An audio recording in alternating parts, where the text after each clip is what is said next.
Colonoscopy, for some people, just the word makes them nervous. But did you know it's one of the most effective ways to prevent colon cancer? The second leading cause of cancer death in the US?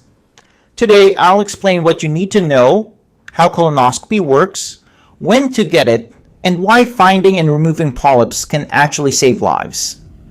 A colonoscopy is a procedure where a flexible tube with a camera, called a colonoscope, is inserted through the anus into the rectum to carefully examine the entire colon. Doctors look for polyps, which are small growths in the lining of the colon. If polyps are found, they often can be removed during the same procedure, preventing them from turning into cancer. Patients are usually sedated so that they're comfortable and don't feel pain.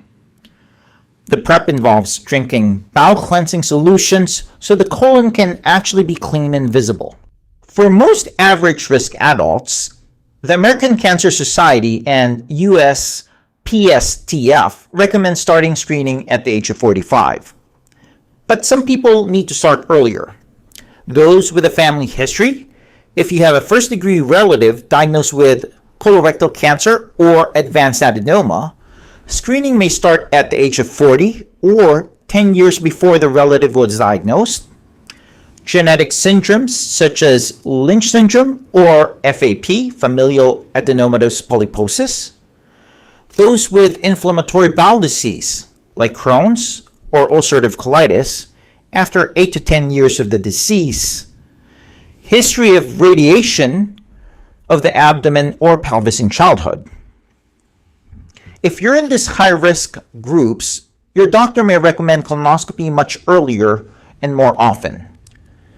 If your colonoscopy is normal, you typically repeat it every 10 years, but timing depends on the findings. For 1 to 2 small tubular adenomas, you repeat it in 5 to 7 years. For 3 or more adenomas or advanced adenoma, they may repeat it in 3 years. Serrated polyps or large sessile polyps, the timing depends on the size and pathology.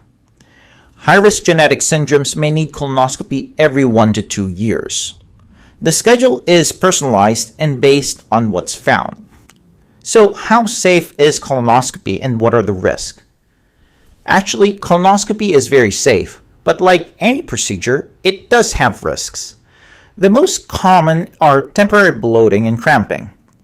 Rare risks include bleeding, especially if a polyp is removed, or perforation if the colon wall, which occurs in fewer than 1 in 1,000 procedures.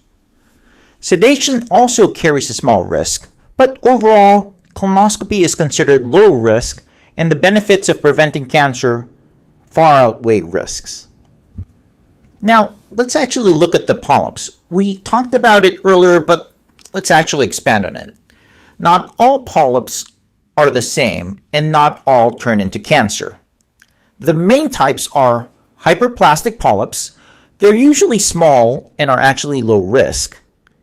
Adenomatous polyps or adenomas, these actually can become cancer, and the risk increases with size, number, and dysplasia, meaning changes in the cell. And sessile and serrated lesions are flat polyps that can be precancerous and are often hard to detect.